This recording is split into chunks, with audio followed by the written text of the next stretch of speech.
Hi, my darlings. I'm Sophie Darling, and welcome back to the channel. If you love anime, heartfelt reactions, and deep dives into symbolism and themes, then you're in the right place. Before we jump into today's reaction, don't forget to hit that like button to show some love, subscribe if you haven't already, and ring that notification bell so you never miss a moment of fun. And if you want even more exclusive content like early access to my reactions, full-length anime watch-alongs, and an amazing community of fellow anime lovers, please do check out my Patreon. You can find a link in the description box below. Your support truly means the world as it helps to keep these reactions coming, and I'd love to have you join our cozy little anime family. Today, we are reacting to episode 1 of series 1 of Fullmetal Alchemist Brotherhood. And this is an anime that I have been really looking forward to watching because it's been one that has been highly recommended to me, not only by people on YouTube, but also people in my personal life, friends that absolutely adore the show and think that I will also adore this show and benefit from analyzing the story and the themes. So I cannot wait to see what this involves. I did do 2 polls in regards to whether I watched this in sub or dub, and it was very close. And I feel like it's not exactly fair to go off of that decision. So what I'm going to do is I'm going to watch both episodes in sub and in dub, and I will be including my reactions to both interspersed throughout. And then I am going to then pick, based on watching the sub and watching the dub, how I want to proceed with the series going forward. I think that's the most fair way to do this, rather than disappointing people because sub won on the poll and people really adore the dub. I think it would be best if I make the decision because at least then I can take accountability for it. I have watched both and I've made my decision based on which one I feel is the most enjoyable to go forward. I'm sure both have their merits. I'm sure both are phenomenal, but it is just going to come down to personal preference, really, as to how I want to proceed with the series. I've only ever watched one anime so far in dub, and that was Death Note. I did start in sub, but the subtitles were kind of iffy, and I wasn't sure that it was accurate, so I switched to dub. And it was a phenomenal dub. I thought the voice acting was absolutely amazing. So I'm looking forward to seeing how the dub plays out with Fullmetal Alchemist Brotherhood, but also the sub as well, because people have mentioned that the voice actor for Hanji is also a voice actor in this show. I am really bad with recognizing voices and recognizing actors. I have a hearing disability, so if I mispronounce names or I struggle with pronunciation or I don't pick up the actor straight away, there's a reason for it. I am deaf in one ear, and that makes things a little bit harder and a little bit inaccessible for me. But we do our best and we try. And I know my pronunciations have kind of become a little bit of a running joke for people on the channel, and that's okay. I can laugh at myself, but I just wanted to give some context that if I mispronounce things, it's not intentional, it's not ignorance, it is literally down to a disability. I try to pronounce things how the show is saying it, but I'm not always going to pick it up accurately because I'm working with one hearing ear. And yes, I still have some hearing, but it's very minimal. Hence why I still wear a headphone in this ear, because I can still hear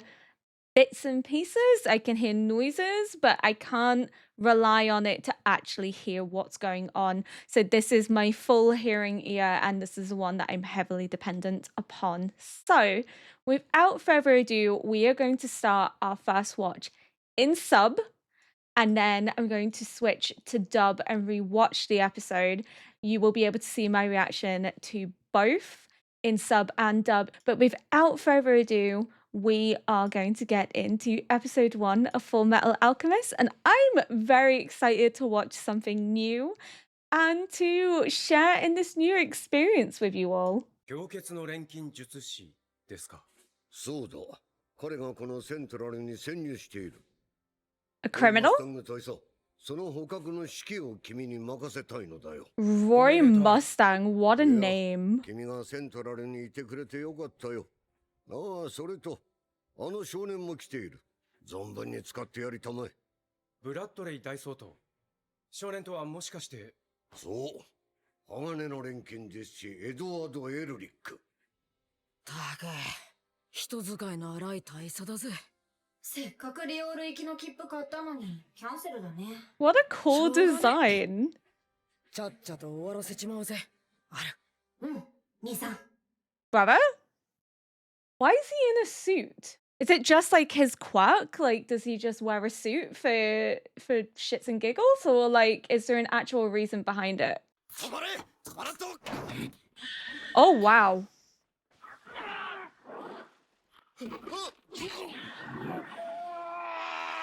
Okay. 氷結と沸騰、水の属性だ。He can boil people too? 錬金術。Yikes, that's ひ crazy. でえことすんな。10日交換というやつさ。そんなもんが10日交換のわけねえだろ。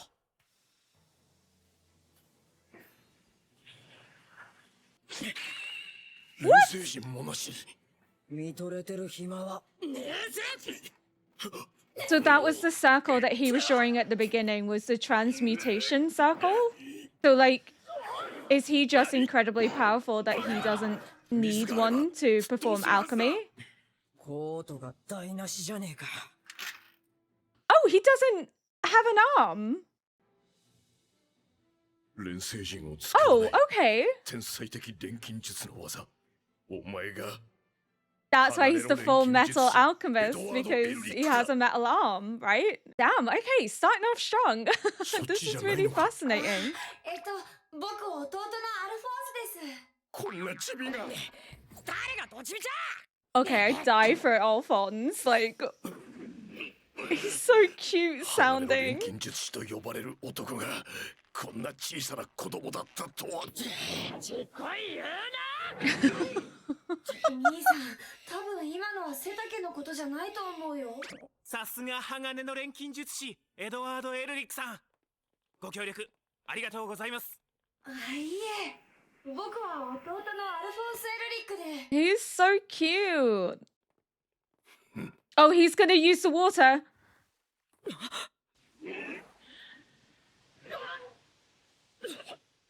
Damn. 水蒸気か。兄さん、やつが。 He's a crafty one. そんな見やがって。 It's kind of cool, though, his ability to be able to boil and freeze water. 名前はアイザック・マクドゥーガル。元国家錬金術師、氷結のアイザックと呼ばれた男だ。イシュバール殲滅戦の時、我が軍の一員 Extermination. として活躍した。 Exterminating what? 戦後彼は国家錬金術師の称号を返上し、さらには反体制運動に身を投じ。 So he's opposing the government? 俺は殺すのなんかごめんだ。 But why? 好きにしたまえ。我々が求めているのは君の実績だけだ。 It'd be interesting if, like, he becomes part of an anti-establishment movement. プロで体を元に戻す手がかりは見つかったのかね。そんな暇くれねくせに。 On getting your bodies back to normal. What, as in, like, his arm? いやー、最年少の国家錬金術師に会えるとは光栄だ。 Alphonse is 俺は adorable. マース・ヒューズ、中佐だ。僕は弟のアルフォース・エルリックです。何？そっちが鋼の錬金術師だったのか。ちっこい言うなよ、ちっこい。 He really takes offense to that. When they said getting your body back to normal, is it just him or is Alphonse in the armor for a reason? Like, is he trapped in the armor?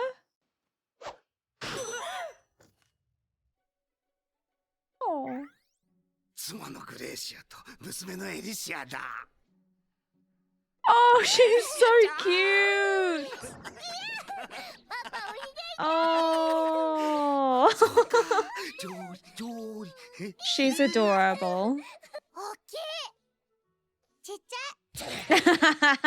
い。エリシアちゃん、俺はエドワード・エルリック。 Which he takes a personal offense to because he's like, I'm the big brother. わかる。 He's my little brother. お兄ちゃんなのになんでちっちゃいの？ほら、食べてもらうからおとなしくして。早速飯にしよう。グレーシアの料理はうまいぞ。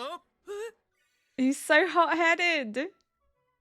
うわ What is it with 食べてくれ。 food in anime ー、いただきま being す。so delicious looking and making me hungry every single time. 美味しいです。アルフォンソは鎧着たままだと食えないよな。これはそのあるわ今錬金術の修行中で。They're covering something. They were very on the spot there. They're covering the reason why he can't remove the armor, right? 氷結の錬金術師と私が手を組む。このグレンの錬金術師がキンブリー、共にブラッドレーを腐った軍部を打倒するのだ。 Why are they anti-establishment? What has the government and the military done? ブラッドレーが私たちに何をさせたか知っているはずだ。 There seems to be a war of extermination that's caused them to shift their perspective. Crimson Alchemist. I wonder what his ability is. Could it be to do with like blood? 残念だよ、キンブリー。本当に Crimson in 残念 terms だ。 of like he can control the blood in the body. あの二人のことを考えていたんでしょ。国家錬金術師といえば世間からは軍の犬なんて呼ばれてる存在だ。あの年でそんなの昭和されてると思うとな。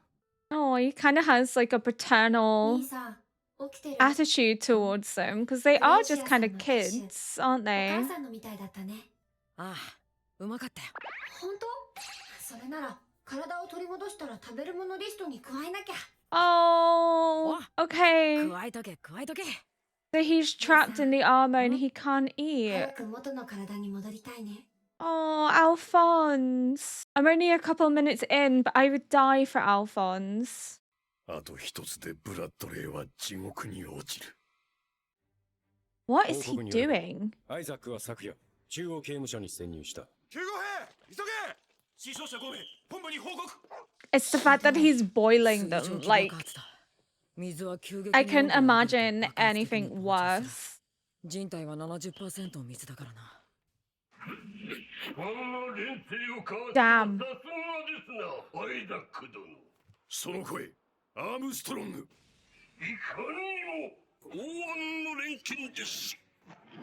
Strong arm alchemist. What a mustache! The one little curl.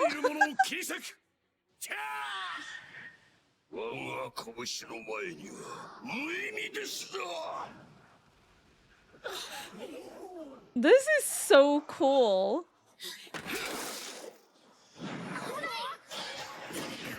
Alphonse, 水筒の please. 水か。サンキューある。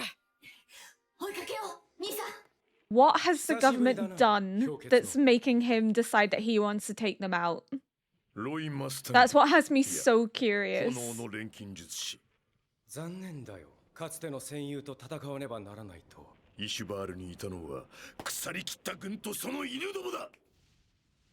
Whoa.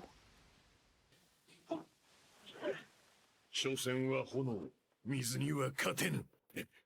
The alchemy in this show is so cool.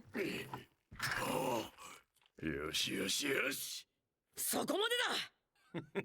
He's drawing circles in different locations, right? Transmutation circles? 必要ない。 So is this part of like a larger plan? Yes, okay. But what do they do? 同時にこんな連星反応。ありえない。まさか、これは。賢者の石。お前はこの国が何をしようとしているのか知っているのか。知るか。そんなことより。知れば私のやろうとしていることがわかるはずだ。知らねえっつってんだろ。 He's opposing them for a reason. Why? It seems as if they mistreat the alchemists. They view them as like lesser human. わかんねえこと言ってる場合かよ。 I thought a philosopher's stone grants like everlasting life, but maybe in this it has a different meaning. I love him.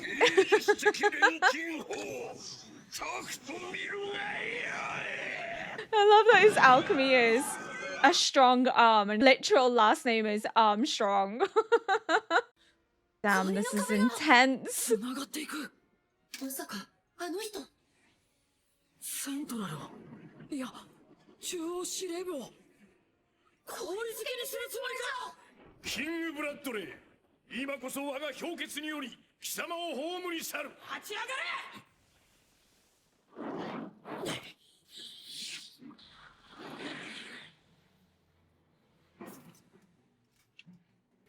God, the animation is so cool.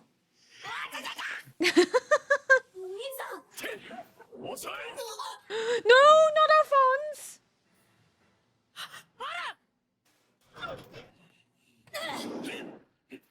No! まさか鎧に魂を定着させたというのか。腕を doesn't 失い Have a body. 体が空っぽ。錬金術師最大の禁忌、身体錬成をやったんだな。くそ、こんなはずじゃ。ちくしょう、持っていかれた。返せよ、弟なんだ。返せよ。たった一人の弟なんだよ。 So he sealed his body into the suit of armor.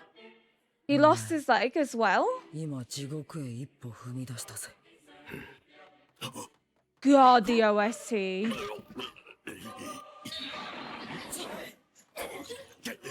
Oh, Alphonse, my sweet baby. 諦めな。使おうにも水がないぜ。忘れているぞ。人体の 70% が何でできているか。 Oh, yikes. お前らにはわからないのだ。この国の姿が。兄さん、兄さん。あれ、あいつを追うぞ。なめたまで。しやがって。 Roy's so angry. 私の炎をなめるな。まったく無能は雨の日だけにしてくださいね。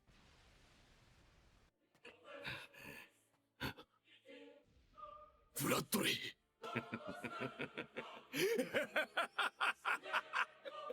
覚悟。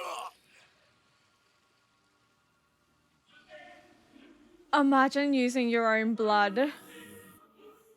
That's crazy.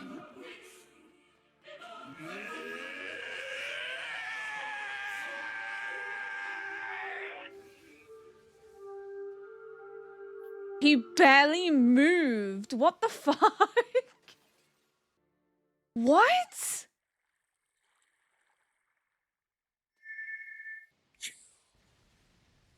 少佐、今だ。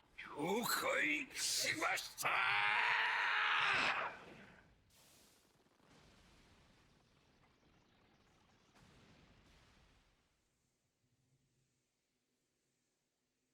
キングブラッドレー大曹と。 Pure King Bradley. What a weird title, though. そうか。君の助太刀ができたとは。これは息子にいい自慢話ができる。なんだ、風邪か。そりゃそうとお手柄だったそうじゃねえか。俺は錬成陣を破壊しただけだ。 I got wet in the process. その大総統がお前の手柄と Got a cold from being damp. なんだ不満か。お言葉ありがたく頂戴しとけ。昔から言うだろう。年長者の言うことは素直に聞いとくもんだって。賢者の石かどうかもわからずじまいだったね。ああ、軍の調査を待つしかないな。エドワード・エルリック、入院したと聞いて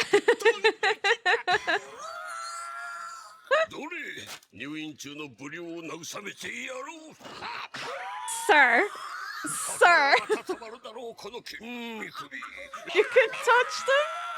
They are literal children. Please stop. そう、アイザックは死んだのね。人柱になれたのに惜しいことしたわ。で、賢者の石は Oh, so he did have one. 使いすぎたのね。グラトニー、変なもの食べちゃダメでしょ。始まるわよ。もうすぐにね。Mummy? Hello? hey, what a cool first episode. I won't lie, I'm a tad confused, but I imagine that's supposed to be the point, and then you'll kind of piece things together as you go.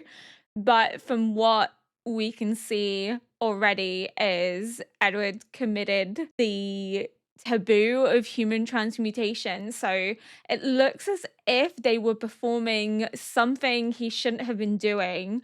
Alphonse was either killed or taken away in the process, or like his body was destroyed. And then, in a desperate attempt to retrieve his brother, he's transmuted him into that suit of armor, and then the mission is to try and then restore his body. It looked like he lost his leg as well, so I'm wondering, did he had both arms when he was begging for his brother to be returned, so did he lose his arm in the process of bringing his brother back? Because he drew the symbols in blood on the suit of armor. So I'm wondering if he lost his leg when he performed it first, and then maybe lost his arm or sacrificed his arm to be able to then transmute his brother into the suit of armor, because it's drawn in his blood on the suit. So maybe that's the sacrifice that has to be paid for the human transmutation, that he sacrificed a part of his body to bring his brother back and seal him away. Something I just picked up there towards the end is that big oversized baby looking thing that's called gluttony. Are the sins going to play a role in this? Like the aspect of the 7 deadly sins? Because we have gluttony. So could she be lust, or perhaps even wrath? Because she seems very sort of vengeful. She is sort of in on what's going on, because she's talking about Isaac the Freezer as like he would have been a good sacrifice. And the Crimson, I've already forgotten his name, the Crimson Alchemist already seems to have an understanding as well as to kind of what's going on. And he's saying he kills people for the fun of it. Whereas Isaac is saying that he killed people because he's opposing King Bradley, but also the government in general. He was part of this war of extermination. And then there's also the reference to the alchemists as dogs, which is making me think that perhaps not everything is as it appears on the surface level, that there's friction within the government. His sword techniques were super cool. It just suddenly appeared out of nowhere. It was so subtle, but he was able to destroy Isaac. And he's saying to Edward, like, if you knew what I was doing, you wouldn't sort of be opposing me. And Edward's like, I don't know what's going on. I don't know what's happening.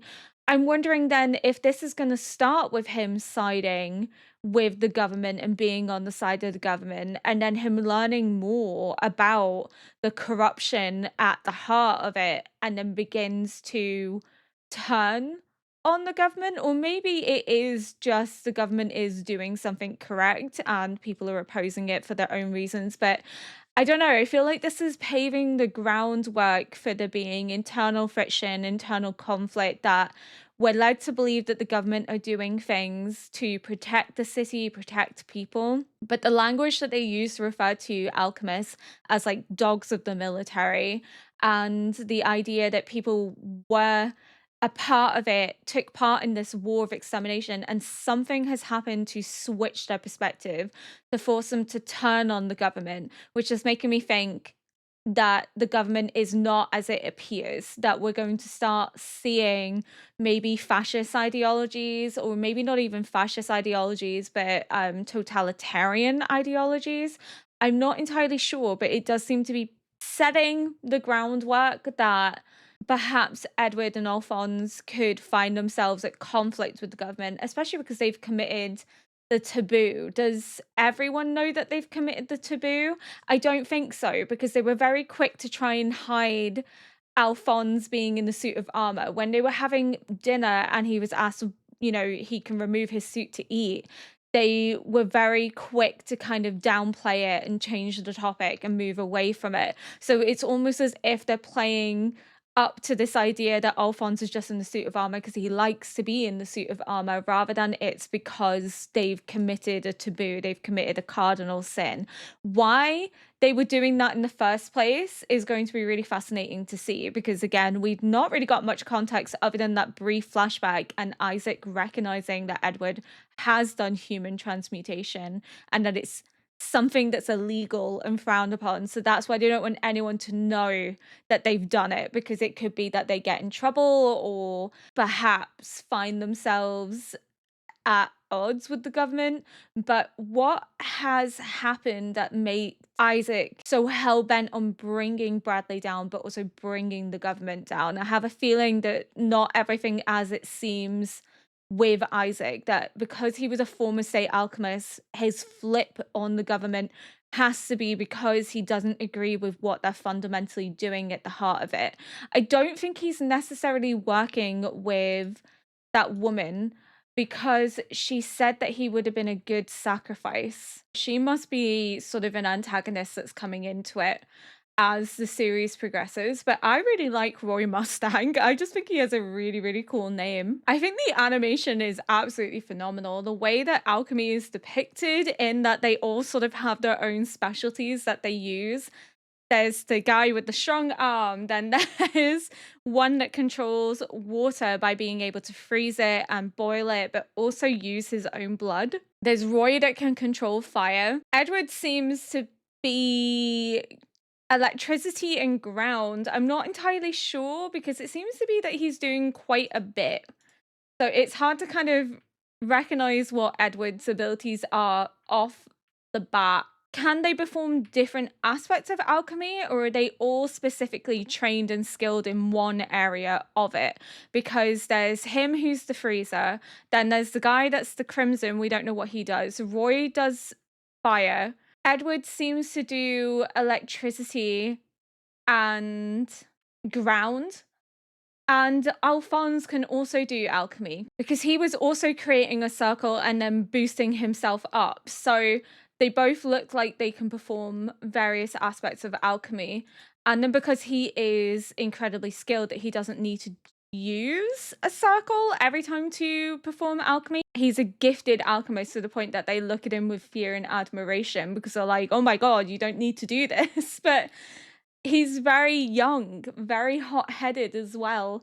And it seems as if this Philosopher's Stone is going to have a significance in the show. It seems as if it's incredibly rare. I had a different interpretation of what I thought the Philosopher's Stone was. Okay, no, I didn't. I just had to look it up there. So the Philosopher's Stone could be used to make an elixir of life, which would make possible rejuvenation and immortality. Okay, so that makes sense. But it is a mythical alchemical substance capable of turning base metals such as mercury into gold or silver. Okay, right. Let me look into this a little bit further. The most commonly mentioned properties are the ability to transmute base metals into gold or silver, and the ability to heal all forms of illness and prolong the life of any person who consumes a small part of the Philosopher's Stone diluted in wine. Other mentions of properties include creation of perpetually burning lamps, transmutation of common crystals into precious stones and diamonds, reviving of dead plants, creation of flexible or malleable glass, and the creation of a clone or homunculus. So if they're interested in the idea of Isaac having the Philosopher's Stone, is that because they believe that this Philosopher's Stone could be a way of restoring their bodies, a way of restoring Alphonse to his original body, or at least create a clone of his body? Or maybe they just think it will heal what has happened to them. So that's sort of where their fascination with this Philosopher's Stone is going to come in. And I wonder then if that's going to become sort of a perpetual mission, is to find a Philosopher's Stone to then try and bring their bodies back and try and heal Alphonse. But I have a feeling that potentially that's not going to work. It tends to be one of those things where they have this mission, they have this goal to find something that is going to save the hero and save the hero's brother, and they're going to be able to cure themselves and transform themselves, and then they find that item and then that item doesn't work. It doesn't have the ability that they think that it does, or it can't undo what's already been done. And I have a sneaking suspicion that part of this story is going to be them learning to come to terms with what has happened, that there's some things in life that cannot be undone, and we have to live with the regret and guilt that come with our mistakes and our transgressions, that no matter how hard they try, that potentially they're stuck like this, that there's not anything they can do. There's just been quite a bit of focus on this Philosopher's Stone already in episode 1, and I just think that's going to be their mission and their goal, but potentially it's not going to work out the way that they want it to work out. That part of the narrative is going to be the brothers coming to terms with what they've lost and come to terms with the fact that there are some things that you cannot undo, and the guilt and trauma that comes from that. And especially, we have Edward is the older brother and Alphonse is the younger brother, and technically Edward is the reason Alphonse is in the suit of armor, because his body was taken. We're not quite sure why, whether it was from Alphonse playing around with alchemy when he shouldn't have been, or whether it was Edward playing around with alchemy when he shouldn't have been, or both of them. But we know that Edward is the reason that Alphonse is in this suit of armor.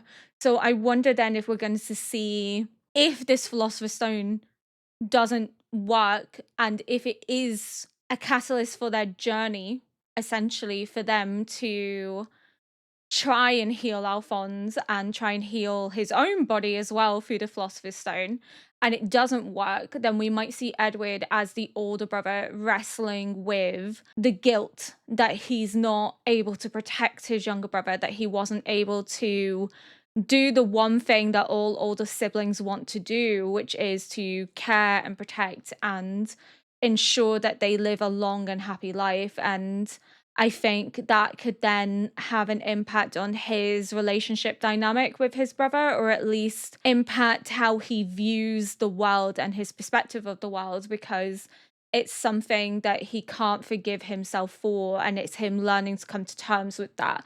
That's just what I'm gathering from this first episode, but this was already a phenomenally strong episode, and I cannot wait to see how this continues. But we're going to delve into the dub. We're going to rewatch the first episode in dub just so I can get an idea of what it sounds like, because we have watched it in sub, and I feel like it's going to be an interesting comparison. The sub was really, really strong, so I'm hoping the dub is stronger, or we're going to be in a very difficult situation where I can't pick between them. Ah, damn it. The Colonel's never gonna let us out of here, is he? We already bought our tickets for Lior, too. Does this mean we're not going? I don't know, Al. Oh, For Alphonse now, is let's just get this over with. just so okay? cute. Lead the way, brother. His voice is so adorable. Don't be too impressed. Now! The voice acting's really good. No, I had you! Any water there should have boiled! If it's any consolation, you did ruin my coat. So, it's not you? No. I'm his younger brother, Alphonse. But he's Oh. How do this? I've heard the stories, but still I never imagined this. The Fullmetal Alchemist is just a little kid. Don't call me little! You know, brother, I don't think he was really talking about your height just now. You're as good as they say. Thanks for Oh, Alphonse is like, it's not me. I'm really not the one you should be thanking. Alphonse, I would die for you. Oh, the voice acting is so We have good. guests. These are the Elric brothers. This is a really hard decision. Little brother. This is so hard. The voice acting in the sub and the dub are so strong. This can't be happening. No! He's gone. What have I done? Give him back. He's my brother. Just give him back. He's my little brother. He's all I have left.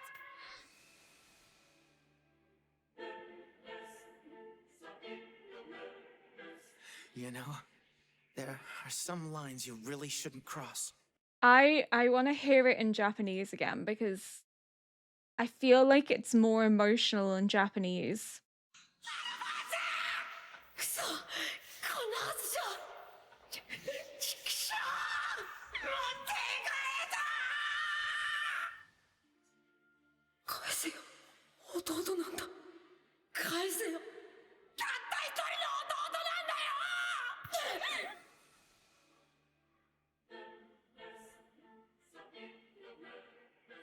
お前今地獄へ一歩踏み出したぜ Okay, I think I may have made my decision.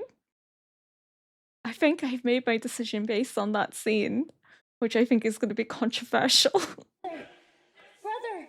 Come on, we're going after him. I'm not done. Not even close. Okay, I keep switching between because I think I may have a preference for which one I want to go with. 兄さんあれあいつを追うぞなめたまでしやがって I want to hear Roy's Japanese voice again. 私の炎を舐める Okay, let's hear it in English. I'm so sorry for anyone watching this, but like, I need to go back and forth. What do you think of my flames now, you bastard? Major, go now! Leave it to me! The Armstrong fist will not fail! I also want to hear Armstrong's voice again in Japanese because I think his voice acting in Japanese is better. 少佐今だ了解しました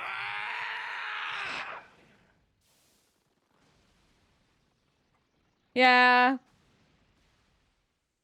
I think I'm leaning to sub. Greetings, Edward Elric. When I heard you were in the hospital, I dashed right over! And as I suspected, you're in desperate need of my assistance. You need the example of a perfect physical specimen to inspire your recovery. You see, you're looking livelier already. Will you get out? Okay, I want to rewatch that scene in Japanese. エドワード・エルリック、入院したと聞いて飛んできた。どれ、入院中の不良を慰めてやろう。心温まるだろう、この筋肉美。遠慮するの、触っていいぞ。Oh, her voice is going to be interesting in English. Ooh. I had such high hopes for him too. 人柱になれたのに惜しいことしたわ。Ah, this is so hard. Okay, I think I've made my choice. This is a hard one. Oh, this was so difficult. They're both phenomenal. Let me stress that. The voice acting in both, absolutely amazing. But personally, I think I'm leaning to sub. Based on the emotional scenes, I feel the voice acting is stronger. I don't know why I feel it's a little bit cringy. I don't know if it's just because it's in my language, but the emotional scenes don't pack the same punch to me in English than they do in Japanese. There's something about the raw emotionality in his voice in the Japanese that I think is kind of lacking in the English that is kind of making me lean more towards sub over dub. It's a hard one. It really is. They're both phenomenally done. I think the dub sounds amazing, but there's just something about Edward's voice in the sub that is sort of making me lean more into it, as well with Roy's voice. Alphonse in sub and dub sounds practically identical. There's very little variation between them. They're both absolutely adorable, but I don't know, there's something about the sub that's pulling me in more in terms of emotional sentiment than in the dub. With the dub, I get the tone of voice and humor a little bit more, but in the sub, that emotional connection and raw emotionality is more prevalent and sort of more connected to the story than the dub version. I feel like the sub is drawing me in more. I feel more connected to Edward's emotions in the sub than I do in the dub, and I think I'm gonna lean into potentially watching this in sub. But thank you so much for watching. If you enjoyed this react, please consider liking, subscribing, and leaving a comment below to help boost this video into the algorithm. And until next time, bye!